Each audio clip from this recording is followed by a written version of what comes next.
The declaration lasted less than 4 seconds. That was how long it took Thomas Hale to look across the trading post yard at Fort Laramie and say, in a voice that carried over the dust and the arguing and the lowing of tired oxen, "She's my wife." Clara Whitfield heard it from 12 feet away. She was holding an empty water bucket in both hands. She did not drop it. She stood very still and looked at him. This man she had traveled 640 miles beside and spoken to, in total, perhaps 36 times. And then she looked at the man he had said it to, Garrett Foss, who had been watching her since the Missouri River, who had offered to help with her wagon wheel at Chimney Rock in a way that felt less like help and more like a hand extending itself across a table where no invitation had been given. She understood, in the particular way that women who have survived difficult things tend to understand, exactly what had just happened, and exactly what it would cost her. She did not say a word. She turned back toward the wagon. And that was how, on the morning of July 3, 1857, Clara Whitfield became Mrs. Thomas Hale, at least as far as the Mercer Wagon Company was concerned, at least until someone decided to look more closely. Nobody did. And by the time they reached the Willamette Valley 14 weeks later, nobody needed to. She had come from Zonisville, Ohio. That is worth saying because Zonisville is the kind of place that feels permanent. Brick buildings along the Y-shaped river, the same families in the same pews for 3 generations, the kind of town where a woman's story is written for her before she is old enough to have opinions about the ending. Clara had married at 22. Robert Whitfield was a good man, and she had loved him in the measured, practical way of women who understand that love is also a contract, a shared set of burdens, a decision remade each morning. He died in February of 1855. Lung fever, 3 days from first cough to last breath. She was 31 years old.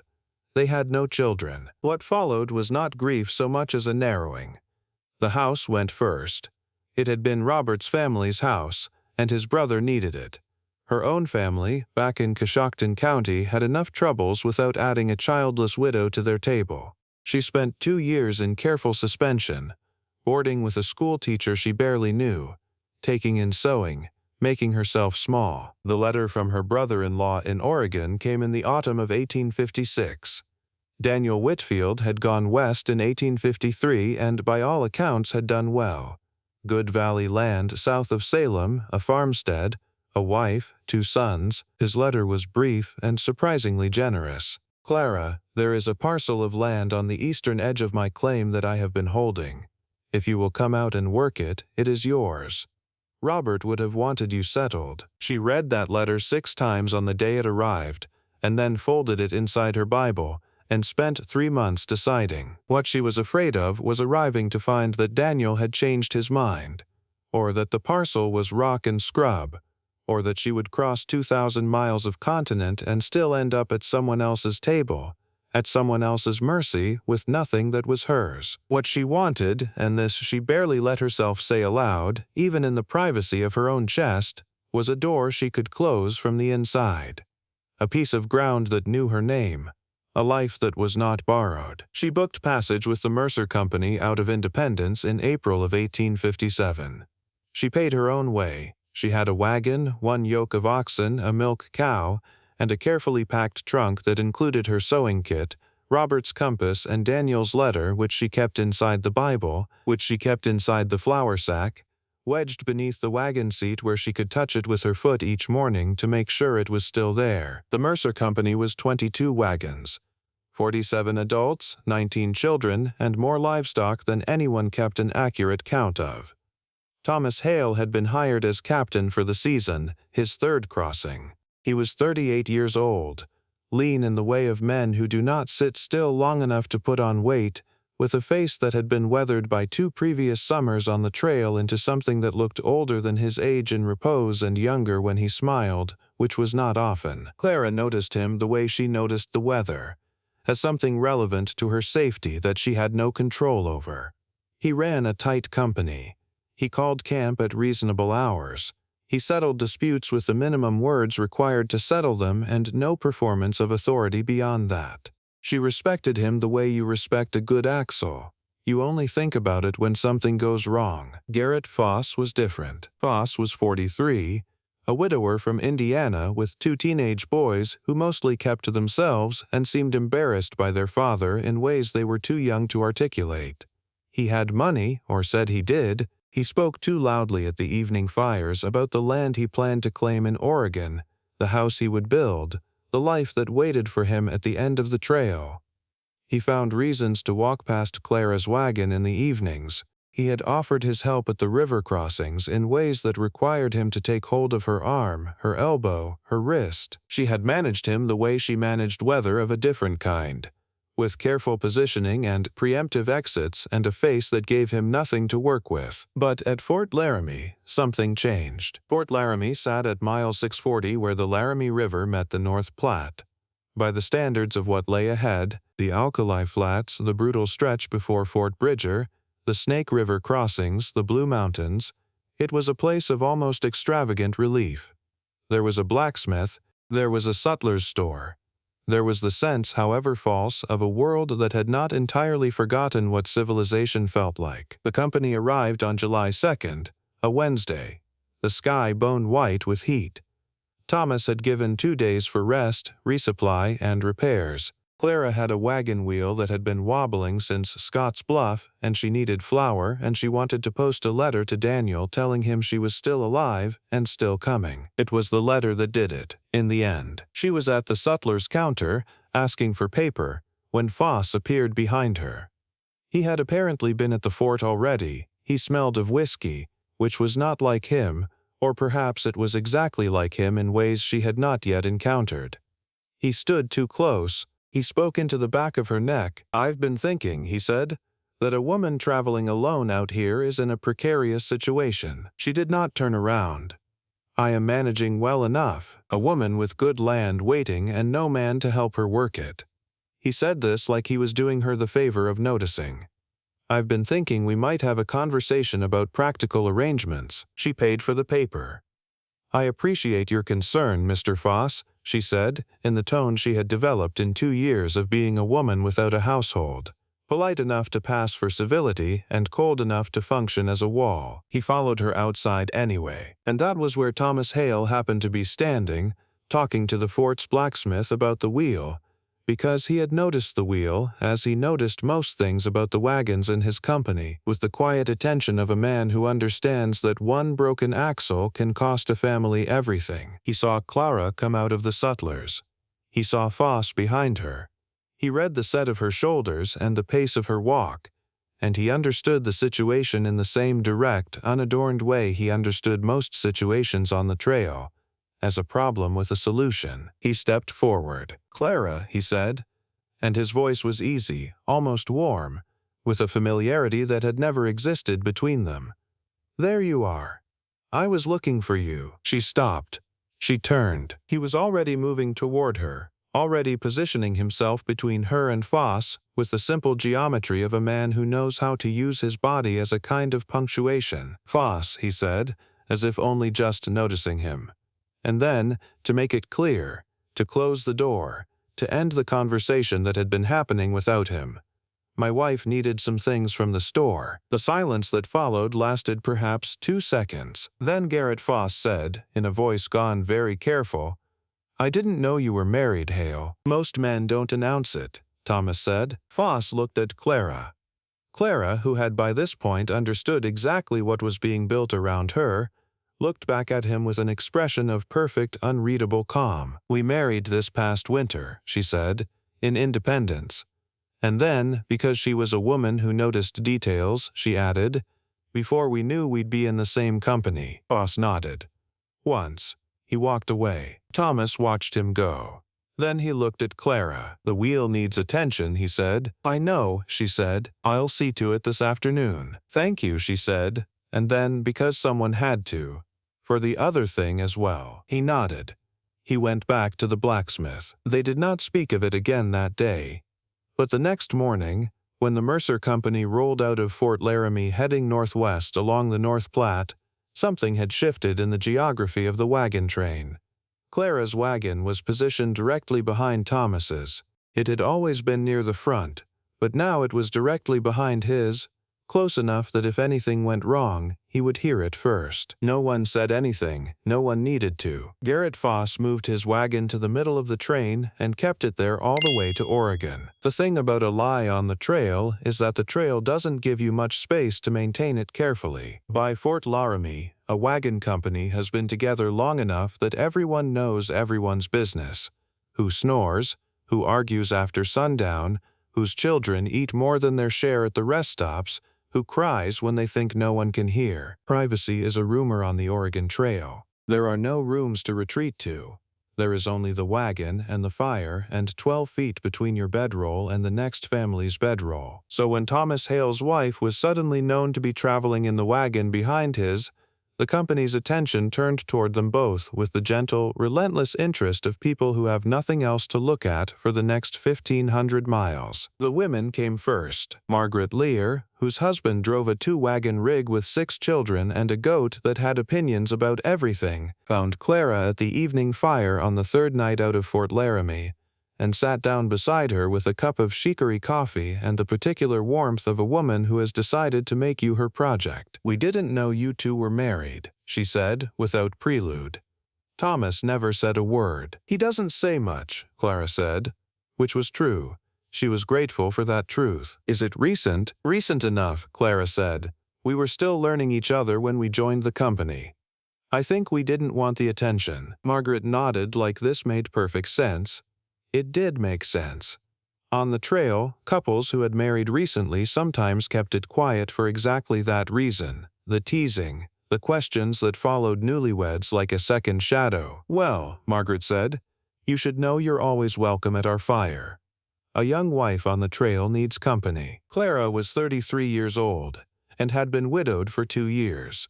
She was not, by most measures, a young wife. But she said, "Thank you, Margaret. That means a great deal." After Margaret left, she sat alone with the fire for a long while and thought about Thomas Hale and the word wife and what it was going to cost both of them to carry this fiction across 1,000 more miles. She did not think of it as a debt he owed her. She thought of it as a debt she owed him, which felt worse. She went to find him that night. He was checking the wagon tongue on his rig, crouched down in the near dark with a lantern held close to the wood. The camp had mostly settled. She could hear children being hushed to sleep, and the sound of the Platte River, steady and dark and moving west with the same indifference it had shown every wagon company for the past 20 years. "I want to speak plainly with you," she said. He looked up. "Set the lantern on the ground." "All right, you did me a service at Fort Laramie. I won't pretend otherwise. But I want you to know that I understand what this situation is and what it is not. You are not obligated to me beyond what you already said." Thomas was quiet for a moment. "I know you can manage Foss," he said. "That wasn't what concerned me." "What concerned you?" He looked at the lantern. "A man like that doesn't stop at a polite refusal. He stops at something more complicated. I gave him the most complicated refusal I could think of quickly." He paused. "I didn't ask your permission. I'm sorry for that." She had not expected the apology. It caught her somewhere in the chest. "There is one thing I would ask," she said, "that we are honest with each other about what this is. I don't want to owe you something I don't understand." "You don't owe me anything," he said. "Thomas." He looked at her then, directly, in the way he looked at things on the trail, without flinching and without pretending to see more than was there. "All right," he said, "then let's be honest. I told one man one lie to stop a problem. What happens after that is just geography." She almost smiled. "Geography," she said. "We're headed the same direction," he said. "That's all." She said goodnight. She walked back to her wagon and lay down on her bedroll and listened to the Platte moving in the dark, and thought that Thomas Hale was, in some basic and unexpected way, a decent man. She was careful not to make too much of that. They fell into something that was not a routine exactly, but had the shape of one. He checked her wagon tongue and wheel pins each morning before the company moved out, a thing she noticed only because she began waking early enough to watch him do it. She made enough coffee for 2 when she built her morning fire, and he appeared without being asked to receive it, and they stood in the pale, cold light before the camp stirred and said very little, and it was comfortable in a way that she did not have words for and did not reach for words about. The evenings were different. The evenings gave people time to talk. She told him about Robert, the good years and then the 3 terrible days, and the particular silence that follows a life lived in close quarters with another person when that person is suddenly gone. She told it plainly, the way she had learned to tell hard things without softening the edges for his comfort. He listened. He did not fill the silence after with reassurance or with his own grief to make hers feel less large. He just let it sit. That was, she was discovering how he handled most things. He told her about his farm in Iowa, 6 years he had put into it, the way he had understood the land in his hands, the bad harvest of 1855, the bank. He told it in the same tone he used to describe a broken wheel, not without feeling, but with the feeling held at a certain distance, the way you hold a lamp when you want to see clearly and not be blinded. They were not in love. She was clear with herself about that. But there was something between them that she did not have a name for, some quality of attention, of ease, of being seen without being managed. She held it carefully. She had been wrong about the permanence of things before. South Pass came on August 11th. At 7,412 feet above sea level, it was the highest point on the trail, the place where the continent tipped from Atlantic drainage to Pacific, where you crossed the Rocky Mountains without ever feeling like you were climbing them, because the pass rose so gradually that some travelers crossed it without realizing. The grass was thin and brown by August, the wind steady and cold even at midday, the sky a blue so deep it looked like something you could fall into. Thomas stopped the company at the summit for an hour's rest. Clara climbed down from her wagon and walked to the edge of a low ridge and looked west. She had been told about this moment by people who had made the crossing, that standing at South Pass, you could feel Oregon pulling at you. She had expected something dramatic. What she felt instead was tired, and grateful, and quietly terrified in a way she had been managing for 4 months without letting it show. Thomas came and stood beside her. He did this without announcement. He simply appeared at her left shoulder the way he had been appearing over the past several weeks without making anything of it. "Halfway," he said. "More than halfway," she said. "I checked the guidebook." "More than halfway," he agreed. And then, after a moment, "How is the flower holding?" She had to laugh at that. Just a small sound, barely more than an exhale. But he heard it, and the corner of his mouth moved. She was standing at the highest point on the continent, the whole western half of the world laid out ahead, and Thomas Hale was asking about her flower. It was, she thought, the most like herself she had felt in years. She did not let herself examine that too closely. She should have examined it more closely. But she did not know that yet. The letter came 11 days out of Fort Hall. A company traveling east, always a bad sign. The trail in late summer was full of bad signs. Stopped to exchange information and mail. One of their number carried a packet of letters from Salem, heading east to a postal station. Her name was on one of them. Daniel Whitfield's handwriting. She knew before she opened it. Daniel had sold the parcel. Sold it in April, 2 weeks after her letter arrived saying she was coming. The timing was its own particular cruelty, though she did not believe he had intended it that way. A neighbor had made him an offer he said he could not refuse. Daniel was sorry. There was still room for her at his table. His wife Esther would be glad of the company. Someone else's table. 2,000 miles and still the same ending. She read the letter twice. She folded it very precisely along its original creases and put it in her apron pocket and finished the afternoon's drive without speaking to anyone. That night she did not go to the fire. She sat inside her wagon in the dark and held the letter and did not cry, because she had made a decision in Zanesville about crying, that she would not do it where anyone could hear. She did not know that Thomas had seen her face when she took the letter from the eastbound traveler. She did not know he had watched her for the rest of the afternoon with the particular attention of a man who is pretending not to watch. She did not know that he was sitting on the tongue of his wagon, 12 feet away, not sleeping. On the third morning after the letter, he said simply, "I heard there was a letter from Salem." She looked at him. She did not ask how he knew. On the trail, everyone knew everything. "There was," she said. "And?" She told him. Briefly, plainly, in the same tone he used for things that cost him. The parcel was sold. There was an invitation to her brother-in-law's table. She would figure out the rest when she arrived. He listened. He looked at the Snake River, which they could hear in the distance but not yet see. It ran fast and brown and cold this time of year, the crossing ahead of them one of the most dangerous on the entire trail.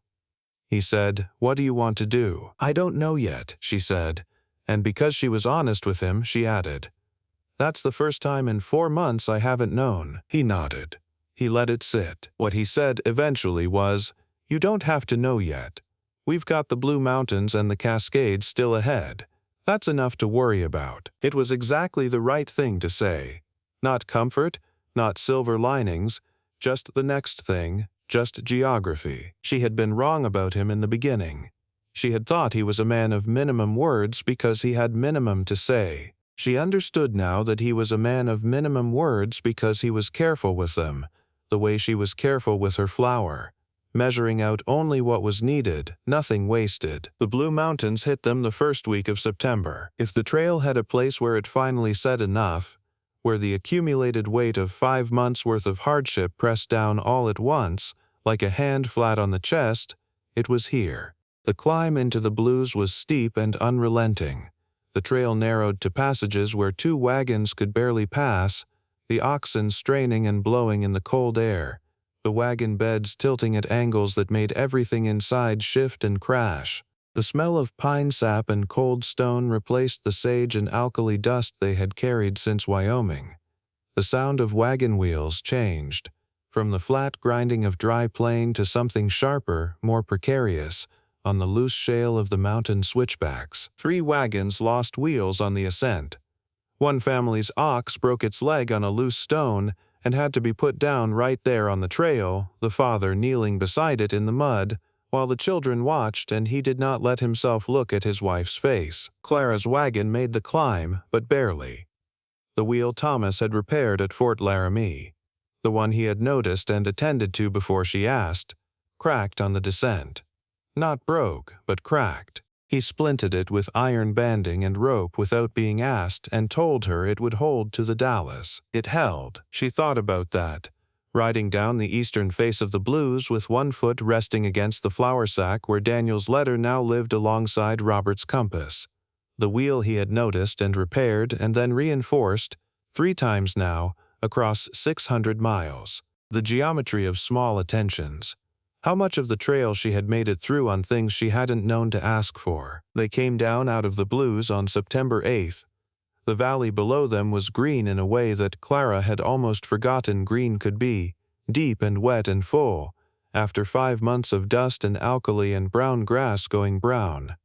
Margaret Lear began to cry. Several of the children ran in circles for no reason except that the ground was soft and level and their feet needed to know it. Thomas came to walk beside Clara's wagon on the descent into the valley. He had been doing this more often in the past weeks. Not every day. Often enough that she had stopped being surprised by it. "Oregon," he said. "Almost," she said. Close enough to say it. She looked at the valley, green and wide, and patient. She had imagined this moment so many times, through so many bad nights, that she had thought perhaps the real thing would disappoint her. Too small for all she had made it carry. It was not small. "I still don't know what I'm doing when we get there," she said. "I know." She looked at him. He was looking at the valley.